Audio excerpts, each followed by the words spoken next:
আপনারা শুনছেন লেখক আকবর আলী খানের বই পরার্থপরতার অর্থনীতি থেকে।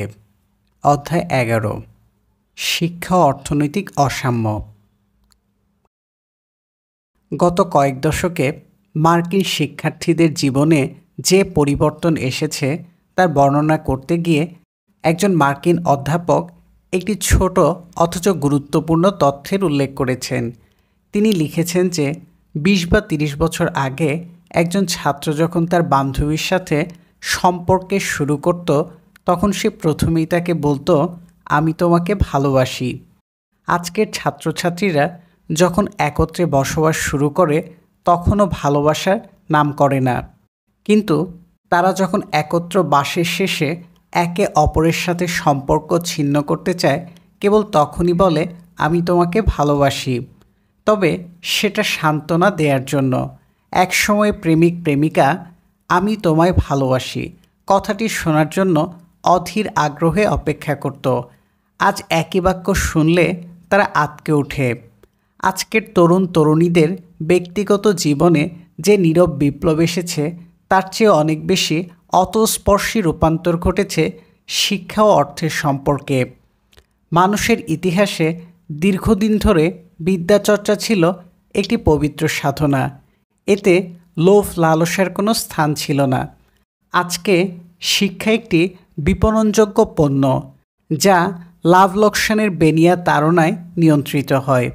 অবশ্য শিক্ষা ও অর্থের এই টানাপোড়েন নতুন কিছুই নয়। শিক্ষার আদর্শ লক্ষ্য নিয়ে বিতর্ক চলছে কমপক্ষে 2000 বছর ধরে। বিদ্যার ক্ষেত্রে আজকে যে বৈপ্লবিক উত্তরণ ঘটেছে তা ভালোভাবে বুঝতে হলে আমাদের শুরু করতে হবে শিক্ষা সম্পর্কে অতি পুরনো বিতর্ক নিয়ে। শিক্ষার আদর্শ লক্ষ্য নিয়ে আনুষ্ঠানিক বিতর্ক প্রথমে শুরু হয়েছিল প্রাচীন গ্রিসে। শিক্ষার লক্ষ্য নিয়ে প্রাচীন গ্রিসে 3 ধরনের মতবাদ দেখা যায়।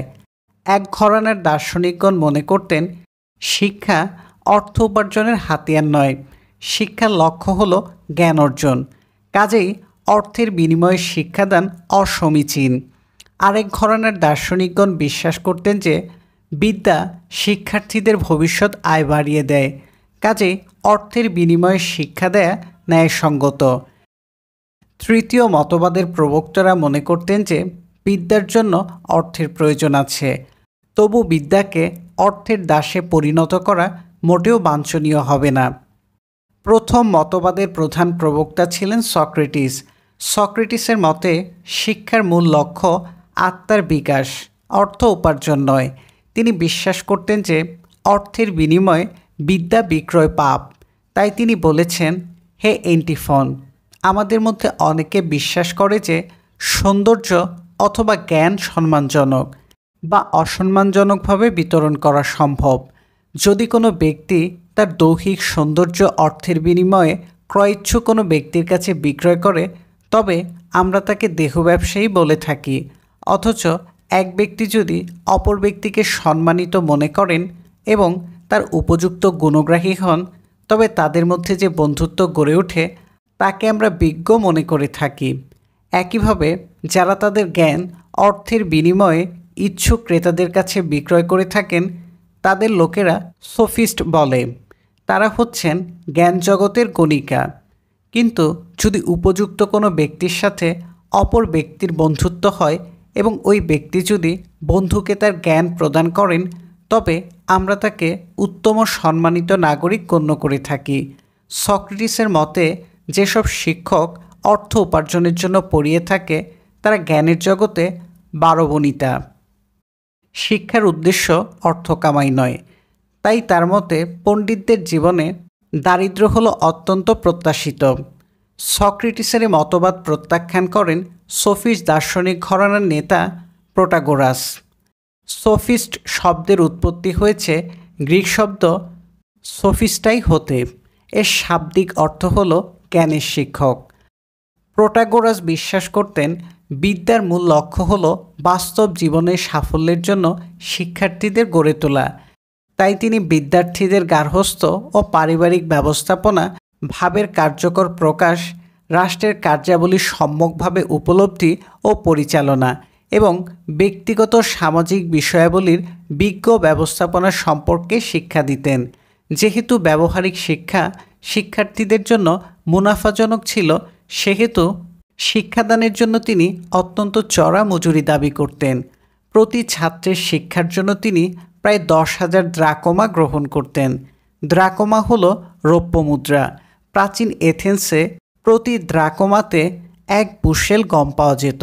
বর্তমান বাজার দরে 10,000 দ্রাকমা কমপক্ষে $25,000 হবে। আজকের নামী বিশ্ববিদ্যালয়ে পড়তে গেলেও এত টাকা লাগে না। পড়ানোর জন্য এত চড়া মজুরি আদায় করাকে প্রোটাগোরাস মোটেও অন্যায় মনে করতেন না।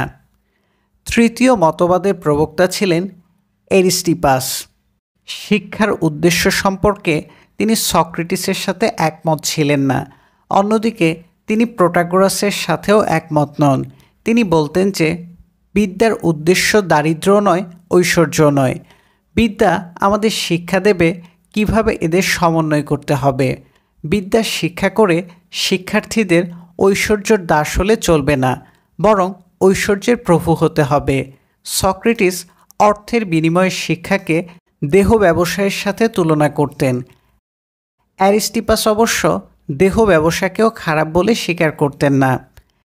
এক বারবণিতার সাথে তার সম্পর্ক নিয়ে এক বন্ধু তাকে বিদ্রূপ করাতে অ্যারিস্টিপাস নাকি বলেছিলেন যে অন্যের ব্যবহৃত বাড়ি বা অন্যের ব্যবহৃত জাহাজ ব্যবহারে যদি আপত্তি না থাকে, তবে অন্যের ব্যবহৃত রমণীর সঙ্গে সম্পর্কের ক্ষেত্রে গ্লানি থাকবে কেন? প্রাচীন গ্রিসের অনুরূপ বিতর্ক প্রাচীন চীনেও দেখা যায়। কনফুসিয়াস ও তার শিষ্যরা অর্থের বিনিময়ে পড়াতেন। কনফুসিয়াস মনে করতেন যে শিক্ষার মূল উদ্দেশ্য হল ভবিষ্যতের আমলাদের প্রশিক্ষণ প্রদান। তিনি বিশ্বাস করতেন যে উপযুক্ত প্রশিক্ষণপ্রাপ্ত মান্ডারিনদের দ্বারা দেশ পরিচালিত হলে সমাজে সুখ ও শান্তি প্রতিষ্ঠিত হবে। পক্ষান্তরে দার্শনিক লাওজু বিদ্যার সুফল সম্পর্কে সন্দিহান ছিলেন। তিনি মনে করতেন যে জ্ঞানের প্রসারের সাথে সাথে বদমাশদের সংখ্যা বাড়ছে বই কমছে না। বিদ্যা জ্ঞান নয়। লাওজু মনে করতেন যে বিদ্বানরা দেশ চালাতে গেলে সর্বনাশ হবে। শাসকদের বিদ্যা কম থাকলে দেশ ভালোভাবে চলবে। শুধু বিদ্যা লাভ করলেই চলবে না, প্রকৃতিকে হৃদয়ঙ্গম করতে হবে।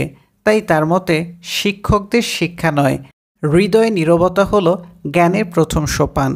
বিদ্যার উদ্দেশ্য পার্থিব সাফল্য নয়, অথবা সাফল্যের সাথে রাষ্ট্রীয় প্রশাসন পরিচালনা নয়। বিদ্যার উদ্দেশ্য হলো ব্যক্তিসত্তার বিকাশ। প্রাচীন ভারতে মনুস্মৃতিতে 3 ধরনের শিক্ষকের উল্লেখ রয়েছে। সর্বনিম্ন পর্যায়ে রয়েছে উপাধ্যায়। বাংলার বিশিষ্ট ব্রাহ্মণরা এই উপাধ্যায় সম্প্রদায়ের অন্তর্ভুক্ত। বর্ধমান জেলার চট্ট বা চাটতি গ্রামের উপাধ্যায়রা হলেন চট্টোপাধ্যায়। বর্ধমান জেলার গাঙ্গুল বা গঙ্গুর গ্রামের উপাধ্যায়রা পরবর্তীতে পরিচিত হলেন গাঙ্গুলি বা গঙ্গোপাধ্যায়। বন্দগ্রামের উপাধ্যায়রা হলেন বন্দ্যোপাধ্যায়। মুখটি গ্রামের উপাধ্যায়রা হলেন মুখোপাধ্যায়। মনুস্মৃতি অনুসারে উপাধ্যায়ের 2টি বৈশিষ্ট্য আছে। প্রথমত, এরা জীবিকা অর্জনের জন্য পড়িয়ে থাকেন। দ্বিতীয়ত, এরা সম্পূর্ণ বেদ পড়াতে পারেন না।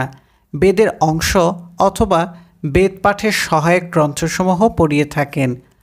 উপ অধ্যায়গণ জীবিকার জন্য পড়ালেও তারা শুধু উচ্চবর্ণের লোকদেরই পড়াতে পারেন। অর্থের বিনিময়ে নিম্নবর্ণের ছাত্রদের পড়ালে পাপ হবে। মনুস্মৃতি অনুসারে 2য় পর্যায়ের শিক্ষকরা হলেন আচার্য। মনুস্মৃতির 2য় অধ্যায়ের 104 নং শ্লোকে আচার্যের সংজ্ঞা দেওয়া হয়েছে। আচার্য হলেন সেই দ্বিজ ব্যক্তিত্ব যিনি বেদের সাথে শিক্ষার্থীদের পরিচয় করিয়ে দেন ও অনুষ্ঠান সংক্রান্ত এবং আনুষ্ঠানিক গ্রন্থাদিসহ বেদ পড়ান। তিনি সাধারণত বেতন অথবা উপহার গ্রহণ করেন। আচার্য কর্তৃক উপহার গ্রহণকে লঘু অপরাধ হিসেবে গণ্য করা হয়। অর্থের বিনিময়ে যারা বেদ পড়েন বা পড়ান তাদের কেউই দেবতার প্রসাদ পাওয়ার যোগ্য নন। তবে শিক্ষার সমাপ্তিতে শিক্ষার্থীরা আচার্যকে উপহার দিতে পারেন। সর্বোচ্চ পর্যায়ে শিক্ষক হলেন গুরু, যে পুরোহিত আচার অনুষ্ঠান পালন করেন এবং শিশুর অন্নপ্রাশন করেন তিনি হলেন গুরু। গুরু হচ্ছেন মাতা ও পিতার মতোই শ্রদ্ধেয়। গুরুর প্রতি শ্রদ্ধা দেখালেই চূড়ান্ত সত্য জানা সম্ভব। প্রাচীনকালে শিষ্যরা গুরুগৃহে বাস করতেন। গুরুর পক্ষে শিষ্যদের ভরণপোষণ সম্ভব না হলে শিষ্যরা ভিক্ষা করতেন। তাছাড়া যেখানে শিষ্যরা গুরুর আশ্রয়ে বাস করতেন সেখানে তারা কৃষি ও অন্যান্য পণ্য উৎপাদনের জন্য শারীরিক পরিশ্রম করতেন। কাজেই প্রাচীন ভারতে শিক্ষার মূল উদ্দেশ্য ছিল আধ্যাত্মিক, পার্থিব নয়। শিক্ষা সীমিত ছিল শুধু উচ্চবর্ণের লোকদের ধর্মশাস্ত্র শিক্ষার মধ্যে। গুরুগণ শিষ্যদের কাছ থেকে অর্থ গ্রহণ করতে পারেন না। এই ঐতিহ্য দক্ষিণ এশীয় সঙ্গীত জগতে বর্তমান শতাব্দীতেও চালু ছিল। ওস্তাদ আলাউদ্দিন খানকে মাইহারের রাজা তার সঙ্গীত গুরু হিসেবে বরণ করতে চান, কিন্তু আলাউদ্দিন খানের গুরু তাকে আদেশ দিয়েছিলেন যে সঙ্গীত শিখে অর্থ উপার্জন করা যাবে না। তাই বাধ্য হয়ে মাইহারের মন্দিরের ট্রাস্ট থেকে ওস্তাদ আলাউদ্দিনকে বৃত্তি দেওয়া হয়। তিনি রাজাকে সঙ্গীত শেখান, কিন্তু রাজার কর্মচারী হিসেবে নয়। প্রাচীন যুগের মতোই মধ্যযুগেও শিক্ষার মূল উদ্দেশ্য ছিল আধ্যাত্মিক। মধ্যযুগীয় বিশ্ববিদ্যালয়সমূহে শিক্ষকরা বেতন নিলেও বেশিরভাগ ক্ষেত্রেই তারা সচ্ছল ছিলেন না। মুসলিম বিশ্বে উচ্চশিক্ষার মূল লক্ষ্য ছিল ইসলামী আইনে দক্ষতা অর্জন। মধ্যযুগে মুসলিম মাদ্রাসাসমূহ প্রধানত পরিচালিত হতো ওয়াকফ সম্পত্তির আয় থেকে। বিশেষ বিশেষ বিষয়ে পড়ানোর জন্য অনেক মাদ্রাসাতে ওয়াকফ সম্পত্তি থেকে মুদাররিসের পদ সৃষ্টি করা হতো। মধ্যযুগের শিক্ষকরা শিক্ষকতাকে বৃত্তিরূপে গ্রহণ করলেও শিক্ষা ধর্মের জগতেই সীমাবদ্ধ ছিল।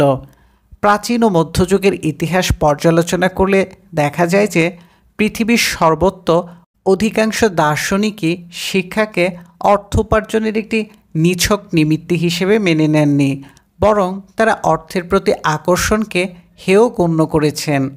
তাই একজন দার্শনিক যথার্থই বলেছেন, ধ্রুপদীর শিক্ষার একটি সুবিধা হলো যে এ শিক্ষা শুধু বৃত্ত অর্জনের পথে একটি প্রতিবন্ধকই নয়, এই শিক্ষা বৃত্তকে ঘৃণা করতেও শেখায়।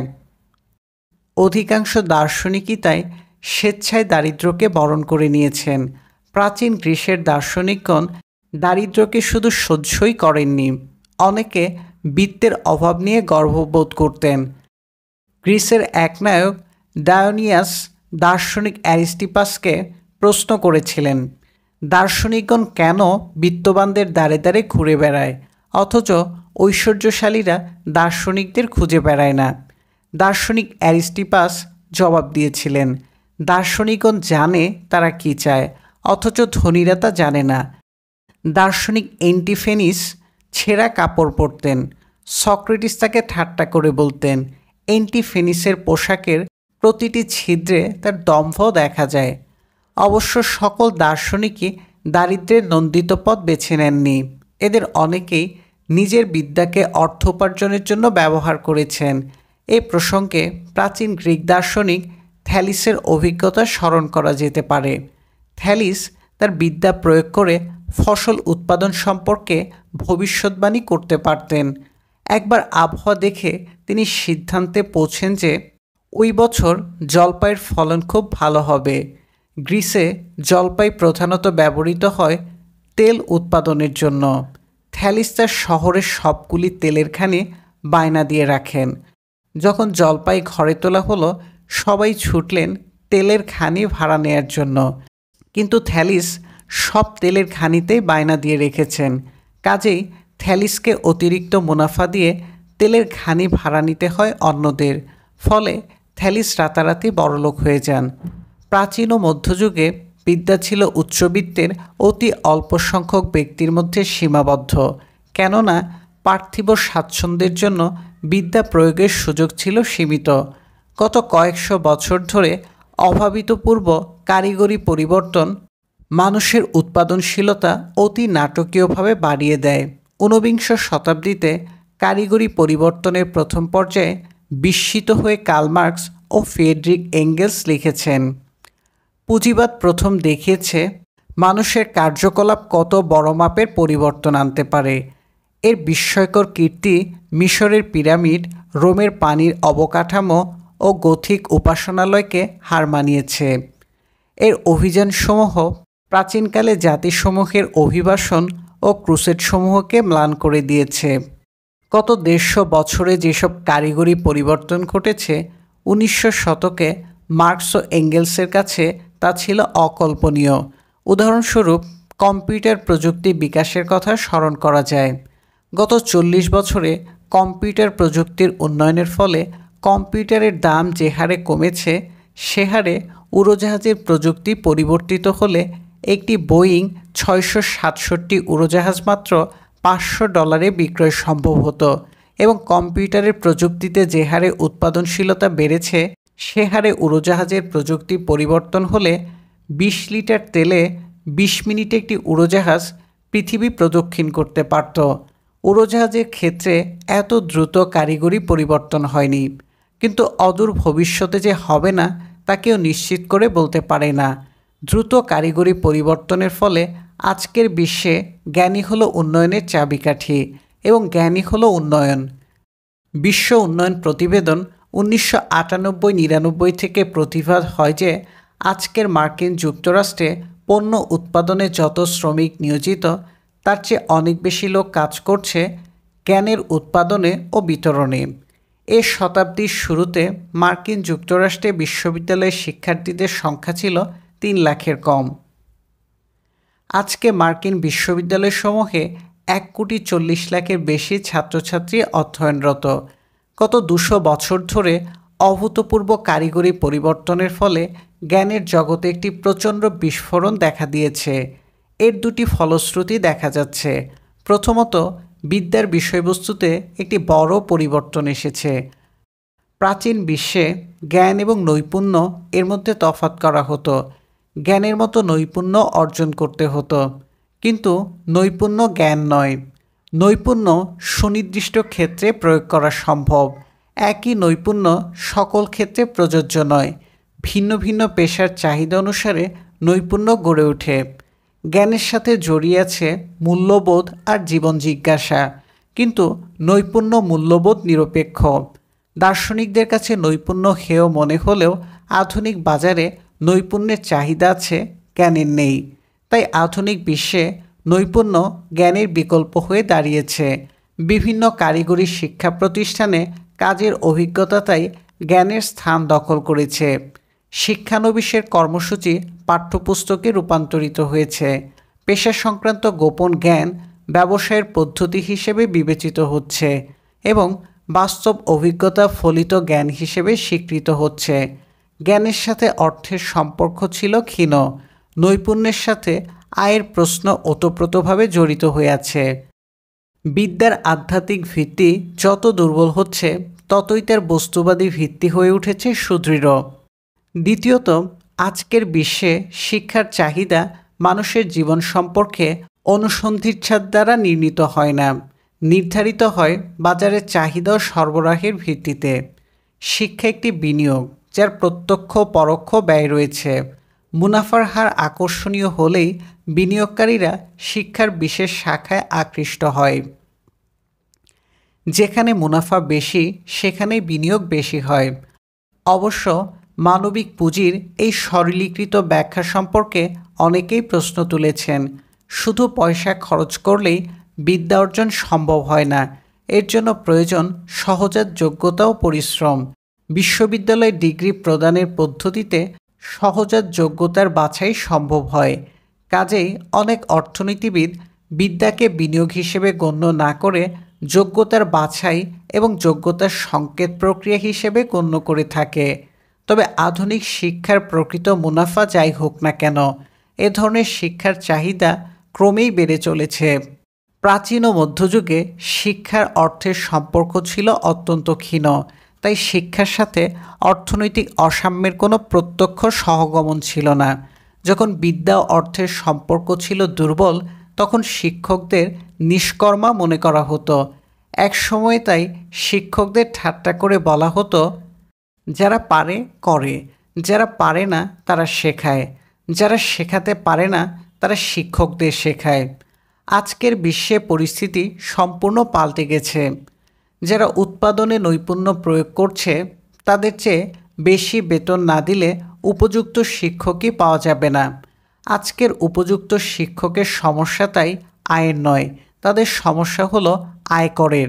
পুঁজিবাদী ব্যবস্থায় আয়ের দিক থেকে প্রতিভাবান শিক্ষকরা চলচ্চিত্রের তারকা বা ফুটবল খেলোয়াড়দের খুব বেশি পেছনে নেই।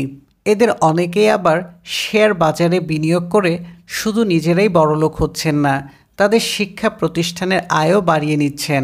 উদাহরণস্বরূপ কেমব্রিজ বিশ্ববিদ্যালয়ের লর্ড কেইন্স ও MITর স্যামুয়েলসনের নাম স্মরণ করা যেতে পারে। এরা শুধু পণ্ডিতই নন, এরা প্রচুর অর্থ কামাই করেছেন। ঊনবিংশ শতাব্দীর সমাজতান্ত্রিক আন্দোলনের নেতারা কল্পনা করেছিলেন যে শিক্ষার প্রসারের সাথে সাথে নতুন দৃষ্টিভঙ্গি নিয়ে নতুন মানুষের আবির্ভাব ঘটবে এবং রাষ্ট্রের সহায়তায় দরিদ্ররা শিক্ষা লাভ করলে সমাজের অর্থনৈতিক বৈষম্য কমে যাবে। এ দুটো কল্পনার একটিও বাস্তবায়িত হয়নি। শিক্ষা মানুষের খাসলত মোটেও পরিবর্তন করতে পারেনি। নতুন মানুষের স্বপ্ন তাই আজও স্বপ্নই রয়ে গেছে। উপরন্তু সমাজতান্ত্রিক ব্যবস্থাতে রাষ্ট্রের সুবিধাভোগী বিশেষ শ্রেণীর উদ্ভবের ফলে অর্থনৈতিক অসাম্যও তিরোহিত হয়নি। জর্জ অরওয়েলের ভাষায় সমাজতান্ত্রিক ব্যবস্থায় সকল জন্তুই হলো সমান, তবে কোনো কোনো জন্তু অন্যদের তুলনায় অধিকতর সমান। পক্ষান্তরে সমাজতন্ত্রের দ্রবীভূবনের সাথে সাথে পুঁজিবাদী ব্যবস্থায় শিক্ষাভিত্তিক অর্থনৈতিক অসাম্য বেড়ে চলছে। একজন অর্থনীতিবিদ আজকের অর্থনৈতিক ব্যবস্থাকে বাজিমাত সমাজ হিসেবে চিহ্নিত করেছেন। বাজিতে যেমন বিজেতা সম্পূর্ণ বাজিকৃত অর্থ পেয়ে যান, তেমনি আজকে যারা প্রতিভাবান তারাই সবচেয়ে বেশি লাভবান হচ্ছেন, অথচ যারা প্রতিভাবান নন তারা কিছুই পান না। 80-র দশকের প্রথম দিকে মার্কিন যুক্তরাষ্ট্রের 500টি বড় কোম্পানির প্রধান নির্বাহীরা গড়ে শ্রমিকদের চেয়ে 35 গুণ বেশি বেতন পেতেন। 80-র দশকের শেষ দিকে প্রধান নির্বাহী কর্মকর্তারা সাধারণ শ্রমিকদের গড় বেতনের 157 গুণ বেশি পারিশ্রমিক পাচ্ছেন। 1984 থেকে 1992 সময়কালে ফ্রান্স, ইটালি ও যুক্তরাজ্যের প্রধান নির্বাহী কর্মকর্তাদের বেতন 3 গুণ বেড়েছে, জার্মানিতে প্রায় দ্বিগুণ হয়েছে। অধ্যাপক রবার্ট বিরিখ শিক্ষা প্রসারের সাথে সাথে 80-র দশকের শিল্পোন্নত দেশসমূহে যে অর্থনৈতিক বৈষম্য দেখা দিয়েছে তার বিস্তারিত বিশ্লেষণ করেছেন। তার হিসেব অনুসারে যেসব শ্রমিক মাধ্যমিক শিক্ষা সমাপ্ত করেছে তাদের প্রকৃত আয় 1973 থেকে 1987 সময়কালে 12% কমেছে। যারা মাধ্যমিক শিক্ষার সুযোগ পায়নি তাদের আয় 18% কমেছে, অথচ যারা কলেজের শিক্ষার সুযোগ পেয়েছে তাদের আয় সামান্য বেড়েছে। 1980 সালে একজন স্নাতকের আয় যারা কলেজে পড়ার সুযোগ পায়নি তাদের তুলনায় 80% বেশি ছিল। 1990 সালে এ প্রভেদ প্রায় দ্বিগুণ হয়েছে। ইউরোপের বিভিন্ন দেশেও এ ধরনের প্রবণতা দেখা গেছে। শিল্পোন্নত দেশসমূহের মধ্যে একমাত্র জাপানে এই বৈষম্য এত প্রকট নয়। ব্যক্তির জীবনে অসাম্যের যে প্রক্রিয়া ক্রিয়াশীল তা বিভিন্ন দেশের মধ্যেও বৈষম্য বাড়িয়ে তুলছে। এক্ষেত্রে শিক্ষার ভূমিকা অত্যন্ত গুরুত্বপূর্ণ। আজকের বিশ্বায়িত অর্থব্যবস্থায় পুঁজিবাদী সমাজ থেকে জ্ঞানভিত্তিক সমাজে উত্তরণ ঘটছে। ইতিহাসের এক পর্যায়ে প্রাকৃতিক সম্পদ ছিল রাষ্ট্রের সবচেয়ে বড় সম্পদ। কারিগরি পরিবর্তনের ফলে প্রাকৃতিক সম্পদের গুরুত্ব কমে গেছে। 1975 থেকে 1995 সালের মধ্যে প্রাকৃতিক সম্পদের দাম প্রায় 60% হ্রাস পেয়েছে। কিছুদিন আগেও পুঁজির অভাব ছিল অর্থনৈতিক উন্নয়নের ক্ষেত্রে সবচেয়ে বড় অন্তরায়। বিশ্বায়িত অর্থনীতিতে পুঁজি আজ অত্যন্ত সচল। লাভজনক প্রকল্পের জন্য পুঁজি আজকে অনেক বড় সমস্যা নয়। আজকের সবচেয়ে বড় সম্পদ হল জনশক্তির শিক্ষাগত যোগ্যতা। বিশ্বব্যাংকের একটি সমীক্ষা হতে দেখা যায় যে মার্কিন যুক্তরাষ্ট্রে জনশক্তির নৈপুণ্য জ্ঞানে বিনিয়োগ মোট সম্পদের 60%, মাত্র 40% সম্পদ হলো প্রাকৃতিক সম্পদ। জাপানে মানব সম্পদে বিনিয়োগ মোট সম্পদের 80%। অস্ট্রেলিয়া ও কানাডা, যেখানে প্রাকৃতিক সম্পদের প্রাচুর্য রয়েছে, সেখানে অবশ্য এখন মানব সম্পদে বিনিয়োগ মোট সম্পদের মাত্র 20%। জ্ঞানভিত্তিক সমাজের উদ্ভব উন্নয়নশীল দেশসমূহের জন্য একদিকে খুশির খবর, অন্যদিকে তা অত্যন্ত বিপজ্জনক। খুশির খবর এই জন্য যে বেশিরভাগ উন্নয়নশীল দেশে প্রাকৃতিক সম্পদ ও ভৌত পুঁজির অপ্রতুলতা রয়েছে। পুঁজিবাদী সমাজ ব্যবস্থায় প্রাকৃতিক সম্পদ ও ভৌত পুঁজি ছিল সীমিত, কিন্তু জ্ঞানভিত্তিক সমাজে জ্ঞানের অসীম ব্যবহার সম্ভব। টমাস জেফারসন তাই যথার্থই বলেছেন, কেউ যদি আমার কাছ থেকে নতুন ধারণা পায়, সে আমাকে ক্ষতিগ্রস্ত না করে নিজের শিক্ষা লাভ করে। যেমনই কেউ যদি তার মোমবাতি আমারটিতে জ্বালায়, তবে সে আমাকে আধারে নিমজ্জিত না করে নিজে আলো লাভ করে। দ্বিতীয়ত, পুঁজি বা প্রাকৃতিক সম্পদের মতো জ্ঞান কুক্ষিগত করে রাখা সম্ভব নয়। নতুন ধারণা অনেক সহজে অনুকরণ করা সম্ভব, কাজেই উন্নয়নের সম্ভাবনা উজ্জ্বলতর হয়েছে। তবে এই সম্ভাবনা নিজে নিজে বাস্তবায়িত হবে না, তার জন্য প্রয়োজন হবে পরিকল্পিত ভিত্তিতে মানব সম্পদের উন্নয়ন। অবশ্য সাফল্যের সম্ভাবনা যেমন বেড়েছে, তেমনি বিপদের আশঙ্কাও বেড়েছে। জ্ঞানভিত্তিক সমাজে উন্নয়নশীল ও উন্নত দেশের ব্যবধান স্থিতিশীল থাকবে না। বৈপ্লবিক কারিগরি পরিবর্তনের ফলে যেসব দেশ নতুন জ্ঞান অর্জন করতে পারবে না, তারা উন্নত দেশসমূহের তুলনায় ক্রমেই পিছিয়ে পড়বে। দুটি কারণে উন্নয়নশীল ও উন্নত দেশসমূহের মধ্যে ব্যবধান বাড়তেই থাকবে। প্রথমত, জ্ঞানভিত্তিক বিশ্বায়িত অর্থনীতিতে অদক্ষ শ্রমিকের মজুরি কমবে। উন্নয়নশীল দেশসমূহ যদি দ্রুত অদক্ষ জনশক্তিকে দক্ষ শিক্ষা ও অর্থনৈতিক অসাম্য জনশক্তিতে রূপান্তর না করতে পারে, তবে উন্নত দেশসমূহের তুলনায় উন্নয়নশীল বিশ্বে মজুরি কমতে থাকবে। দ্বিতীয়ত, কাঁচামালের মূল্য কমে যাচ্ছে। উন্নয়নশীল দেশসমূহের রপ্তানির একটি উল্লেখযোগ্য অংশ হলো কাঁচামাল, তাই তাদের আয় কমে যাবে। উন্নয়নশীল দেশসমূহের আজ তাই হয় এগিয়ে যেতে হবে অথবা পিছিয়ে পড়তে হবে, কিন্তু যেখানে অবস্থান করছে সেখানে দাঁড়িয়ে থাকার উপায় নেই। আজকের উন্নয়নশীল দেশের সবচেয়ে বড় চ্যালেঞ্জ হলো উন্নত দেশের সাথে জ্ঞানের ফারাক হ্রাস করা। জ্ঞানভিত্তিক অর্থনৈতিক ব্যবস্থা গড়ে তুলতে হলে বাংলাদেশের মতো উন্নয়নশীল দেশসমূহকে 3 ধরনের জরুরি ব্যবস্থা গ্রহণ করতে হবে। প্রথমত, অর্থনৈতিক ব্যবস্থা সম্পর্কে মনোভাব পরিবর্তন করতে হবে। দীর্ঘদিন ধরে ঔপনিবেশিক শোষণের ফলে উন্নয়নশীল দেশসমূহে বদ্ধ ধারণা জন্মেছে যে আন্তর্জাতিক বাণিজ্য হলো হার জিতের খেলা। এ খেলাতে শিল্পোন্নত দেশসমূহ জিতছে আর উন্নয়নশীল দেশসমূহ হারছে। তাই উন্নয়নশীল দেশসমূহ আত্মরক্ষার জন্য সংরক্ষণবাদী অন্তর্মুখী রুদ্ধদ্বার অর্থনীতি গড়ে তুলেছিল। জ্ঞানভিত্তিক বিশ্বায়িত অর্থব্যবস্থায় রুদ্ধদ্বার অর্থনীতি বাইরের দুনিয়ার জ্ঞান ও প্রযুক্তির আলোকে অনুন্নয়নের কৃষ্ণ গহ্বর উদ্ভাসিত করার সুযোগ দিচ্ছে না। কাজেই বিশ্বায়িত অর্থ ব্যবস্থায় অংশগ্রহণ করতে হলে বহির্মুখী ও উন্মুক্ত অর্থনীতি প্রতিষ্ঠা করতে হবে। দ্বিতীয়ত, মানব সম্পদ উন্নয়নের জন্য কার্যকর ব্যবস্থা নিতে হবে। এ কাজ খুব সোজা নয়। শুধু অর্থের বরাদ্দ বাড়িয়ে শিক্ষার উন্নয়ন সম্ভব নয়। অনেক ক্ষেত্রেই শিক্ষা খাতে ব্যয় এবং মানব সম্পদের দ্রুত উন্নয়নের জন্য অনুকূল ও উদ্দীপক অর্থনৈতিক পরিবেশ গড়ে তুলতে হবে। তৃতীয়ত, যারা যোগ্যতর তাদের জন্য উচ্চতর আয় নিশ্চিত করতে হবে। যারা ভালো তাদের পুরস্কৃত করতে হবে, যারা খারাপ তাদের শাস্তি দিতে হবে। এই প্রসঙ্গে নিউ ইয়র্ক শহরের একজন বিখ্যাত গণিত শিক্ষকের উপদেশ উন্নয়নশীল দেশসমূহের মনে রাখতে হবে। নিউ ইয়র্ক শহরের একজন গণিত শিক্ষক ছিলেন, যার ছাত্ররা সবসময় পরীক্ষাতে খুব ভালো করত, অথচ একই স্কুলে একজন কনিষ্ঠ শিক্ষকের ছাত্ররা তার আপ্রাণ চেষ্টা সত্ত্বেও খুব খারাপ করছিল। কনিষ্ঠ শিক্ষক বিখ্যাত শিক্ষকের কাছে জানতে চাইলেন, তার ছাত্ররা এত ভালো কিভাবে করে? বিখ্যাত শিক্ষক জবাব দিলেন, আমি সবসময়ই ছাত্রদের পিঠ চাপড়াই। কনিষ্ঠ শিক্ষক আবার জিজ্ঞেস করলেন, পিঠ চাপড়ালেই কি ছাত্ররা ভালো করবে? বিখ্যাত শিক্ষক জবাব দিলেন, পিঠ চাপড়ানোর কায়দা জানা চাই। যারা ক্লাসে ভালো করে অঙ্ক করবে তাদের আস্তে আস্তে পিঠ চাপড়াবে, আর যারা খারাপ করে তাদের জোরে জোরে পিঠ চাপড়াবে। উন্নয়নশীল দেশসমূহকেও ভালো আর খারাপের মধ্যে তফাৎ করতে হবে। এ ধরনের নীতি অনুসরণ করলে উৎপাদনশীলতা বাড়বে।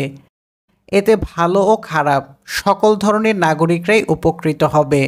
কিন্তু সাথে সাথে ভালো ও খারাপের মধ্যে অর্থনৈতিক অসাম্যও বেড়ে যাবে। যে অর্থব্যবস্থায় বিদ্যা বিপণনযোগ্য পণ্য, সেখানে শিক্ষার মাধ্যমে অর্থনৈতিক সাম্য প্রতিষ্ঠা সম্ভব হবে না।